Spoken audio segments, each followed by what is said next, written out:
Every single cell in your body needs oxygen to make energy, and in doing so, creates toxic carbon dioxide waste that we have to continuously get rid of. Now, you might be wondering, why can't we just breathe through our skin? Single-celled organisms, sponges, even some flatworms do exactly that. They just let gases simply diffuse right across their moist outer surface. So why do large mammals like us need these massive, complex organs called lungs? Well, the answer comes down to physics, specifically Fick's law of diffusion. This law tells us that gas diffuses much faster when you have three things: a huge surface area, a steep concentration gradient, and a really thin barrier. The catch here is that as organisms evolved to become larger, our surface area to volume ratio just dropped off a cliff. Basically, our outer skin alone cannot physically pull in enough oxygen fast enough to support the massive volume of dense, energy-hungry cells inside us. So we needed a massive, dedicated surface area hidden inside our bodies. Moving right along to Section 2, Animal Solutions. Nature has actually come up with some highly efficient, really fascinating evolutionary workarounds to this whole geometric problem. Two of the most ingenious solutions belong to fish and birds. Take fish gills, for example. They use what's called a countercurrent flow. By having their blood and the water flow in opposite directions, they maintain this steep concentration gradient across the entire gill. This lets them extract up to 80% of the oxygen from water, which is a big deal since water is notoriously low in oxygen compared to air. Birds, on the other hand, use a cross-current system with air sacs. They force fresh air through their lungs in one direction continuously. The result? They're actively getting fresh oxygen even when they exhale. It's absolutely wild, but totally necessary to sustain the massive energy demands of high-altitude flight. So that brings us to Section 3, Human Machinery. Let's look at how we mammals solve this with our very own portable atmosphere. The anatomical pathway goes like this. Air is drawn in through your nostrils, where it gets warmed and filtered. It travels down the pharynx, slips past the epiglottis, which is that crucial little trapdoor keeping food out of your lungs, and goes down into the trachea or windpipe. From there, it branches into the right and left bronchi, splitting again and again into tiny bronchioles until it finally hits the terminal alveoli. You can really just think of it like a massive upside-down tree sitting right there inside your chest. But how does the air actually get pulled down that tree? It's entirely about pressure physics. Your lungs don't actually have muscles to pull themselves open. Instead, your diaphragm, that dome-shaped muscle at the base of your chest, contracts and moves downward. This expands your airtight thoracic chamber. When the volume goes up, the intrapulmonary pressure drops below the outside atmospheric pressure, and air just simply rushes in to equalize it. It's a completely passive vacuum effect. Now, looking at the math behind our lung capacities is super interesting. A normal, relaxed breath, what we call your tidal volume, only moves about 500 milliliters of air. That's roughly the size of a small disposable water bottle. But take a look at the residual volume.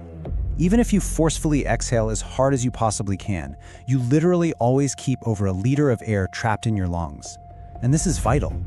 If your lungs empty completely, those incredibly delicate microscopic structures inside would just stick together and completely collapse on themselves. And speaking of those microscopic structures, let's jump into Section 4, the microscopic alveoli. We have roughly 480 million of these tiny air sacs at the very end of the line, and this is where the real magic of gas exchange happens. What's crazy is that this complex network takes literally years to finish building. Starting way back at just day 22 in the embryo, the earliest structures form. A huge milestone hits around week 35 in the womb, when the lungs finally secrete enough of a substance called surfactant, which we'll cover in a second, to allow a baby to actually breathe safely outside. But remarkably, your lungs continue developing and adding brand new alveoli all the way until you're about 8 years old. This thriving microworld relies on three main cellular actors. First, you have type 1 cells. These are extremely thin and flat, designed purely to let gases pass through them as fast as possible. Second are the type 2 cells. Think of these as the factories. They make pulmonary surfactant, which is a soap-like fluid that lowers surface tension and physically stops those tiny alveoli from collapsing like a wet plastic bag. And finally, we've got the alveolar macrophages. These are your deep lung cleanup crew, constantly roaming around swallowing up dust, pollution, and bacteria. And this is where Fick's law of diffusion comes right back into play. 2.2 micrometers. That is the incredibly thin average thickness of the human blood-air barrier. It is just a fraction of the thickness of a human hair. Because it is so unimaginably thin, oxygen can rapidly and passively diffuse right across those type 1 cells directly into the pulmonary capillaries that are waiting on the other side. All right, section 5, blood transit. Once oxygen actually crosses that ultra-thin barrier, it needs a dedicated delivery system to get to the rest of the body. Because oxygen doesn't dissolve very well in water, our blood has to use a specialized carrier, hemoglobin. This is an iron-rich pigment packed into your red blood cells. You can really just think of hemoglobin as our molecular delivery truck. Up in the lungs, where oxygen is abundant, it loads up to 4 oxygen molecules. Then, as it cruises through the body, it senses exactly where oxygen is low, and it specifically drops its cargo right where your tissues are actively metabolizing and needed the most. But getting the toxic waste, the carbon dioxide, back out, that is a very different story. You'd probably think it just rides the delivery truck back. But as you can see, a massive 70% of carbon dioxide doesn't ride the hemoglobin directly. Instead, an enzyme called carbonic anhydrase converts it into bicarbonate ions. These ions just float freely in the blood plasma for the return trip to the lungs, where they get converted back into gas and exhaled out. It's such a clever system. Which brings us to our final section, Section 6, Regulation and Disorders. How does this totally unconscious system know exactly when to speed up and what actually happens when the machinery breaks? Well, your brainstem is running the show here. Your medulla and pons act together as this automatic rhythmic metronome. But here is the really fascinating part. Your brain's chemosensitive area isn't actually looking for a drop in oxygen. No, it is highly sensitive to spikes in toxic carbon dioxide and hydrogen ions. If you hold your breath right now, that burning desire you feel to breathe isn't from a lack of oxygen. It's literally the alarm bells ringing because your carbon dioxide levels are building up, which triggers your brain to instantly increase your breathing rate. Of course, this delicate system can break down. Take 2 common disorders, for example, asthma and emphysema. Asthma is basically a plumbing issue. Inflammation causes the airways to constrict, which makes it incredibly hard to pull air down into the lungs.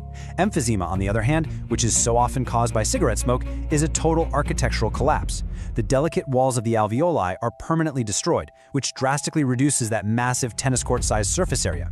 You can pull the air in, sure, but you just don't have the surface area left to absorb the oxygen. So, as we wrap up this explainer, I want to leave you with this thought. Your very survival right now hangs on a 2 micrometer thick membrane and an automatic, unconscious brain rhythm that perfectly balances your internal chemistry. It is a truly miraculous piece of biological engineering.